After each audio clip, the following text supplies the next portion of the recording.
Hello friends, welcome to Gayatri guides. तर आज आपण आशयाचे विश्लेषण हा जो पॉईंट आहे 2 किंवा 3 मार्क्ससाठी मोस्ट ऑफ द चान्सेस आहे विचारण्याचा. तर जे काही आपले सगळे सब्जेक्ट आहे त्यासाठी हा जो आशय विश्लेषण आहे प्रत्येक सब्जेक्टमध्ये, प्रत्येक चॅप्टरमध्ये, प्रत्येक बुकमध्ये आपल्याला हा जो आशय विश्लेषण आहे हा मजकूर किंवा हा पॉईंट मिळणार आहे. त्यामुळे 2 मार्क्ससाठी इम्पॉर्टंट आहे.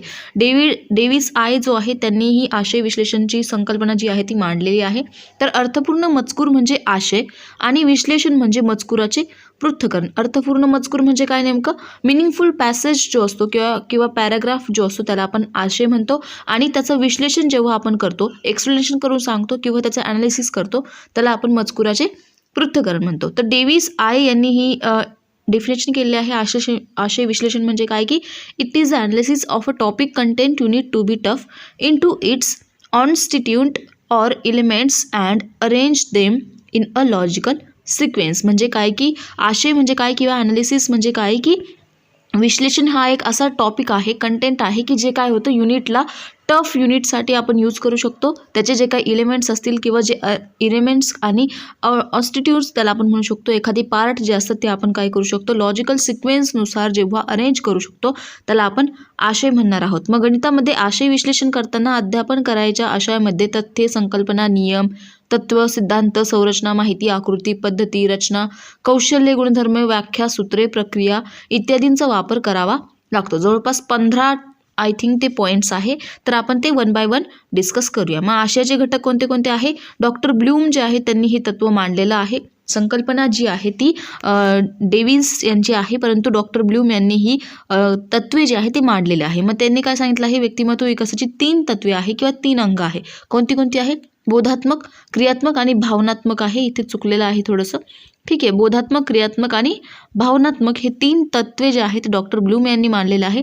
बोधात्मक विकासासाठी गणित, विज्ञान व भूगोल इत्यादी विषय, भावनात्मक विकासासाठी भाषा यांच्यासारखे विषय आणि क्रियात्मक विकासासाठी काय करतो, प्रात्यक्षिक अनुभव किंवा कार्यानुभव असेल, शारीरिक शिक्षण असेल यांचा आपण यूज करू शकतो. म्हणजे काय की ज्यांच्याकडून आपल्याला काहीतरी बोध होणार आहे ते विषय कोणते असणार आहे? गणित, विज्ञान आणि भूगोल. ज्यांच्यातून आपल्या काहीतरी भावना ज्या आहेत त्या प्रगट करणार आहे, म्हणजे फॉर एक्झाम्पल भाषा आहे, हिंदी आहे, इंग्लिश आहे, यांसारख्या भाषा आहे ना. आणि नंतर आहे क्रियात्मक विकास. मग यांच्यातून आपण काहीतरी क्रिया करणार आहेत. फॉर एक्झाम्पल प्रॅक्टिकल्स करतो, कार्यानुभव आहे, शारीरिक शिक्षण आहे, यातून आपण काय करतो, खेळतो. म्हणजे काय की हे 3 तत्व जे आहे त्यांतून आपल्या प्रत्येकाची जी भावना आहे ती वेगवेगळी भावना विकसित होत असते. बरोबर. मग गणित या विषयाचा बोधात्मक क्षेत्रातील विषयाशी संबंध आहे, म्हणून गणित, विज्ञान, भूगोल यांचा अंतर्गत दिलेले जे काही आशय घटक आहे त्यातला पहिला आहे संज्ञा किंवा टर्म आपण त्याला म्हणतो. मग एखाद्या मूर्त किंवा अमूर्त बाबीला दिलेले नाव म्हणजे काय? संज्ञा. बरोबर. त्याचं उदाहरण दिलेलं आहे इथं की पहिलीच्या वर्गात शिकवताना आपण 1 2 3 4 डॅश डॅश डॅश या संख्या सांगतो आणि त्यानंतर वर्गात जे येतात म्हणजे नंतरच्या वर्गामध्ये आपण काय करतो, मूळ संख्या काय आहे, संयुक्त संख्या काय आहे, त्यापुढे गेल्यानंतर आपण त्यांचे स्क्वेअर रूट सांगतो. ठीक आहे, नंतर क्यूब रूट सांगतो. अशा प्रकारे काय आहे, एखादी मूर्त जी काही बाब आहे तिला अमूर्त संज्ञा म्हणजे काय की एखादी मूर्त बाब आणि अमूर्त बाब जी आहे त्याला दिलेलं नाव म्हणजे काय? संज्ञा, टर्म आपण असं त्याला म्हणू शकतो. नंतर आहे संकल्पना, कन्सेप्ट. मग काय आहे? या संबोध असंही म्हणतात. समान गुणधर्म असलेल्या मूर्त किंवा अमूर्त बाबींच्या समूहास आपण काय म्हणू शकतो? संकल्पना असं म्हणतो. म्हणजे काय की ज्यांचे गुणधर्म जे आहे, कॅरेक्टरिस्टिक जे आहे ते सेम असणार आहे. आपण ज्यावेळी विविध चेतक वस्तू माहिती बघतो किंवा त्यावेळी तो समान गुणधर्म असं एक नाव देत असतो. बरोबर. म्हणजे फॉर एक्झाम्पल ॲनिमल्स असतील, मग ॲनिमल्सला आपण काय करतो, ज्यांना 4 पाय आहे, बरोबर, 2 डोळे आहे, आपण त्यांना काय नाव देतो? एक समान गुणधर्म आहे ना, मग त्यांना आपण ॲनिमल्स ओळखतो. ठीक आहे. मग त्यावेळी समान गुणधर्म असलेल्या वस्तूंचा एक गट तयार करतो आणि त्या गटाला एक नाव देतो. फॉर एक्झाम्पल त्रिकोण हा संबंध आहे. बरोबर. मग त्यामध्ये काय होतं, त्रिकोणामध्ये असलेल्या भौमितिक आकृत्यांपैकी एक विशिष्ट जी काही आकृती आहे त्या गटास आपण काय केलं, त्रिकोण अशी संज्ञा दिली. मात्र हे जे होत असताना गटांतर्गत तुलना असते ती केली जाते. म्हणजेच त्रिकोण, चौकोन, वर्तुळ इत्यादीमधील फरक सुद्धा आपल्याला लक्षात घ्यावा लागतो किंवा लक्षात येतो. नंतर आहे थर्ड, तथ्य म्हणजे काय की फॅक्ट्स. म्हणजे काय की एखाद्या वस्तूची, घटनेची किंवा प्रसंगाची वस्तुस्थितीदर्शक विधान म्हणजे काय आहे, तथ्य, फॅक्ट्स त्याला म्हणू शकतो. आपण जे काही शॉर्ट्स, रील्स वगैरे बघतो त्यामध्ये खूप सारे फॅक्ट्स आपण बघत असतो बघा, फॅक्ट्स व्हिडिओ त्यामध्ये आपण बघत असतो. म्हणजे काय की याच्या मागचं नेमकं तथ्य काय आहे, त्याच्या मागे नेमकं फॅक्ट काय आहे, हे जे आहे म्हणजे काय की तथ्यावरून आपण काय करू शकतो, एखाद्या गोष्टीचा जो काही गोष्ट आहे तिचा अनुमान न काढता आपण त्याची जी काही रियालिटी आहे ती तिथे दाखवतो. बरोबर. नंतर आहे माहिती, इन्फॉर्मेशन. नंतर जी विधाने किंवा तथ्य अध्ययनकर्त्याला निर्णय घेण्यासाठी अथवा हेतू साधनेसाठी उपयुक्त ठरतात अशा विधानांच्या किंवा तथ्यांच्या संचास आपण काय म्हणतो, माहिती असं म्हणतो. बरोबर. मग उदाहरणार्थ काय आहे, चौकोनाचे प्रकार आहे, त्यांचे गुणधर्म आहे, विविध प्रकारांचे विविध गुणधर्म आहे. यांच्या माहितीतून आपणास काय होतं, एक माहिती जी आहे ती मिळते आणि ती जी माहिती आहे त्यानुसार आपण काय करू शकतो, ते चौकोन, त्रिकोण जे आहे ते वेगवेगळं करू शकतो. म्हणजे त्रिकोणाला 3 बाजू आहे, चौकोनाला 4 बाजू आहे, वर्तुळाला एकही बाजू नाही. अशा प्रकारे जी माहिती आहे ती आपण वेगळी करतो, त्याला आपण काय म्हणणार आहेत, इन्फॉर्मेशन. नंतर आहे रचना किंवा मांडणी, अरेंजमेंट. मग विविध वस्तू, तथ्ये किंवा संकल्पना यांचा एक विशिष्ट क्रमाने संघटित झालेला जो समूह असतो त्याला आपण काय म्हणणार आहोत, रचना किंवा मांडणी. बरोबर. उदाहरणार्थ काय, ही प्रमेयाची मांडणी. मग आपल्याला माहिती आहे a² plus 2ab plus b². मग हे आलं कसं, प्रूफ करण्यासाठी आपण काय करतो, जे प्रमेय यूज केलं असतं त्याला म्हणणार आहोत आपण रचना किंवा मांडणी. बरोबर. नंतर आहे 6 स्ट्रक्चर, संरचना. मग एकमेकांशी निगडीत असलेल्या ज्या वस्तू असतात, संबोध किंवा अमूर्त मूर्त कल्पना असतात, यांचा संघटित झालेला जो समूह असतो त्याला आपण म्हणणार आहे संरचना.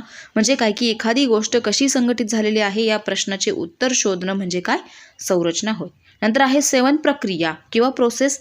मग प्रक्रिया ही सतत बदलत राहणारी संरचना आहे. म्हणजे काय की ही काय असते, सतत बदलत असते, त्यामध्ये काही ना काही चेंजेस होत असतात. मग प्रक्रिया ही एक विशिष्ट पद्धतीनुसार चालते. एखादी क्रिया कशी घडते याचं उत्तर म्हणजे काय आहे, प्रक्रिया होय. फॉर एक्झाम्पल तुम्ही मुली काय करतात की स्वयंपाक करत असतात, ठीक आहे. मग त्यांनी काय केलं, आज वांग्याची भाजी केली आहे, ठीक आहे. वांग्याची भाजी केली म्हणजे ती रोज तशीच होणार आहे का, सेम त्याची जे आहे सेम नमक त्याच्यात पडणार आहे का, सेम शेंगदाणे पडणार आहे का, सेम मिरची पडणार आहे का, नाही. थोडीफार असते ती प्रोसेस, काय असते, चेंज होते. कधी आपण ग्रेव्हीची करतो, कधी आपण कोरडी भाजी करतो, कधी शेंगदाण्याचा कूट टाकून करतो, किंवा आपण कधी भरीत करणार वांग्याचं. मग अशा प्रकारे जी काही प्रोसेस आहे ती काय होत असते, सतत बदलत असते. त्याला काय म्हणणार आहोत आपण, प्रक्रिया किंवा मग प्रोसेस असं म्हणणार आहोत. नंतर आहे पद्धती, मेथड. मग एखादी प्रक्रिया कशी चालते किंवा कशी केली गेली पाहिजे याचं आन्सर म्हणजे काय, पद्धती होय. मग पद्धतीनुसार प्रक्रिया चालते किंवा चालावी अशी अपेक्षा असते. म्हणजे काय की एखादी प्रक्रिया कशी करायची आहे, कोणत्या पद्धतीत यूज करायची आहे, त्यानुसार त्याला काय म्हणणार आहोत आपण, पद्धती असं म्हणणार आहोत. नंतर आहे 9वा पॉईंट आहे हा सूत्र. मग फॉर्म्युला. मग सूत्र म्हणजे काय की एखाद्या वारंवार कराव्या लागणाऱ्या क्रियेचा सुलभतेसाठी तयार केलेला साचा किंवा आकृतीबंध होय. बरोबर. म्हणजे आता मी आत्ताच तुम्हाला सांगितलं बघा की a² एक्झाम्पल दिलं, इथे a - b² = a² + 2ab + b². हे जो काय साचा आहे, म्हणजे आपल्याला एखादं एक्झाम्पल सोडवायचं असेल तेव्हा आपण हे सूत्र काय करतो, याच्या रिलेटेड एक्झाम्पल असेल ते आपण यूज करतो. म्हणजे काय की एखादी प्रक्रिया जी आहे ती वारंवार करावी लागणार असेल तर त्या क्रियेच्या सुलभतेसाठी, म्हणजे ती क्रिया जी आहे ती सॉल्व करण्यासाठी आपण काय करतो, सूत्राचा यूज करत असतो. म्हणजे इथे दिलं आहे सरळ व्याज काढण्यासाठी. बरोबर. सरळ व्याज म्हणजे काय आहे, सिम्पल इंटरेस्ट. बरोबर. मग काय आहे, मुद्दल म्हणजे काय की PRT/100. अशा प्रकारे जे आहे ते फॉर्म्युले आपण यूज करू शकतो. नंतर आहे 10वा आहे नियम म्हणजे रूल. विविध तत्वांचे पद्धतशीरपणे केलेले संकलन म्हणजे नियम होय. म्हणजे काय की विविध तत्व जे असतात त्यांचं पद्धतशीरपणे केलेलं संकलन म्हणजे नियम होय. नियमामुळे एखादी कृती करण्यासाठी विवेकक्षम दिशा मिळत असते. उदाहरणार्थ कोणत्याही शून्येवर किंवा शून्योत्तर जी संख्या असणार आहे त्याचा घातांक जर 0 असेल तर त्याचे उत्तर 1 येत असतं. बरोबर. नंतर आहे आकृती. मग एखाद्या मूर्त किंवा अमूर्त बाबींचे सांकेतिक किंवा आरेखित किंवा चित्ररूप वर्णन केलेलं असतं त्याला आपण म्हणणार आहोत आकृती. मग आपल्या पाठ्यविषयामध्ये अशा अनेकविध आकृत्यांचा समावेश असतो. उदाहरणार्थ त्रिकोण, चौकोन, वर्तुळ, बहुभुजाकृती असते. नंतर आहे 12 कौशल्य.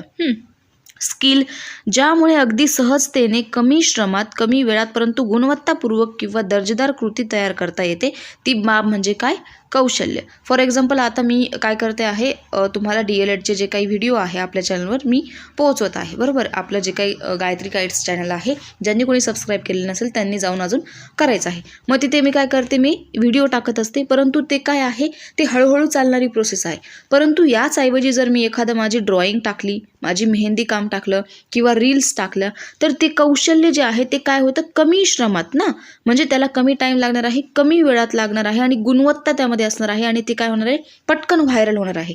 म्हणजे काय की ती गोष्ट जी आहे, आपल्याला ज्या काही स्किल माझ्यामध्ये आहे त्या जर मी शेअर केल्या तर त्या काय होणार आहे, पटकन व्हायरल होणार आहे किंवा त्यांच्यावर चांगले व्ह्यूज जे आहे ते येणार आहे. म्हणजे काय, त्याला आपण म्हणू शकतो स्किल, बरोबर.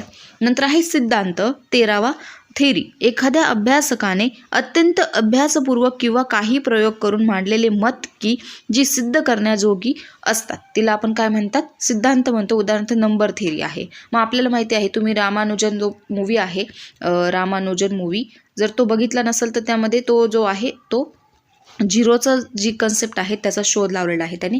मग ते काय प्रूफ काय, म्हणजे काय की त्यांनी एक्झाम्पल दिलेलं होतं.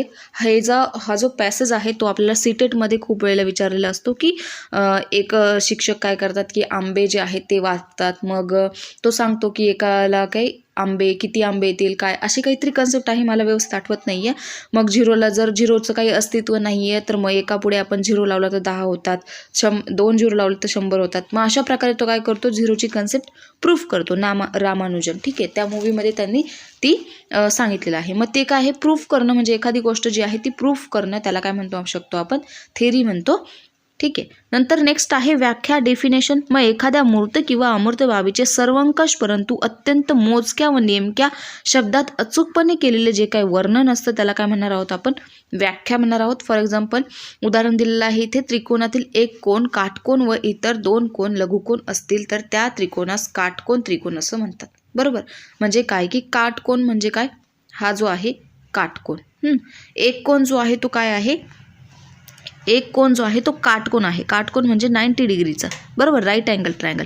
आणि इतर 2 कोन असणार आहे ते लघु कोन असतील तर त्या त्रिकोणास आपण काय म्हणणार आहोत, काटकोन असं म्हणणार आहोत. ही जी कन्सेप्ट आहे आपल्याला कोनांचे प्रकार सांगून जे आहे ते भरपूर वेळेस विचारलं गेलं होतं. 4 मार्क्ससाठी तुम्हाला मॅथचा जो पेपर झाला होता पॅडागॉजीचा, गणित अध्ययन अध्यापन शास्त्राचा F7चा, त्यामध्ये तुम्हाला जुलैमध्ये विचारला गेला होता हा प्रश्न, ठीक आहे. नंतर 15 नंबर आहे गुणधर्म, कॅरेक्टरिस्टिक. मग एखादी वस्तू किंवा व्यक्ती किंवा अमूर्त बाबींच्या वैशिष्ट्यांची वर्णन करणारी जी विधाने असतात त्याला आपण म्हणणार आहोत कॅरेक्टरिस्टिक किंवा गुणधर्म. म्हणजे काय की वर्तुळाचं गुणधर्म, चौकोनाचं गुणधर्म. मग हा जो काही चौकोन आहे, मग याचं गुणधर्म काय असणार आहे, चौकोनाचे 4ही कोणांची जी काही बेरीज असते ती समान असते किंवा 4ही कोण जे असतात ते सारखे असतात. सगळ्या कोणांची बेरीज जी आहे ती 90, सगळे कोण जे असतात ते 90 डिग्री असतात, बरोबर. मग अशा प्रकारे त्याचे कॅरेक्टरिस्टिक असणार आहे. नंतर आहे कार्यकारण भाव, म्हणजे काय की कॉज इफेक्ट रिलेशनशिप. मग कार्य व कारण यांच्यामधील जो काही परस्पर संबंध म्हणजे कार्यकारण भाव आहे. उदाहरणार्थ 2 त्रिकोण एकरूप आहे म्हणून त्यांचे जे काही संगतचे कोण आहे ते एकरूप आहे. येथे त्रिकोणातील कोण एकरूप झालेले आहेत ही घटना किंवा तथ्य आहे, त्यामुळे त्या कारणाने ते 2 त्रिकोण जे आहे ते एकरूप आहेत. मग वरील सर्व जो काही आशय घटकांचा विचार करून आशयाचे विश्लेषण जे आहे ते करावं लागतं. मग आशयाचे विश्लेषण करण्याचे उदाहरण पुढे दिलेले आहे, त्याचा अभ्यास जो आहे तुम्ही तो करायचा आहे, ठीक आहे. तर अशा प्रकारे आशय घटक जे आहे ते मी तुम्हाला सांगितले. 15 जे आहे 16, जवळपास 16 घटक आहे. 16 घटक आहे. तोपर्यंत तुम्हाला सपोज 4 मार्क्सला हा क्वेश्चन विचारला तर तुम्ही 8 घटक लिहिले तरी मार्क्स मिळणार आहे. 2 मार्क्सला विचारलं तर 4 घटक लिहा किंवा 6 लिहिले तर चांगलीच गोष्ट आहे. व्यवस्थितपणे चांगला अभ्यास करायचा आहे. सिंपल साधी कन्सेप्ट आहे. Thanks for watching. जर व्हिडिओ आवडला असेल तर लाईक, शेअर, सबस्क्राईब करायचं आहे. जास्तीत जास्त लोकांना आपल्या चॅनलवर ॲड करण्याचा ट्राय करायचा आहे. पुढे सीटेट TETचे सुद्धा आपण क्लासेस जे आहे ते सुरू करणार आहे. चांगले दर्जेदार क्लासेस जे आहे, चांगल्या पद्धतीने तुम्हाला ज्या काही क्वेश्चन्स पेपर असतील ॲनालिसिस करून, प्रिव्हियस इयर क्वेश्चन पेपर असेल, नोट्स असतील, त्या सगळ्या काही प्रोव्हाइड करण्याचा ट्राय करणार आहे. परंतु हे जे काही DLEDचे पेपर आहे ते एकदा संपस्तोर थोडंसं जे आहे थोडीशी ब्रेक घेतलेला आहे. ह्याच ज्या काही कन्सेप्ट आहे छोट्या करून तुम्हाला मी सांगण्याचा ट्राय करते, जेणेकरून सपोज पेपरला विचारलं तर तुम्ही इथून डायरेक्ट लिहू शकता. ठीक आहे. तर भेटूया परत पुढच्या एखाद्या नवीन व्हिडिओसोबत. Bye bye, take care.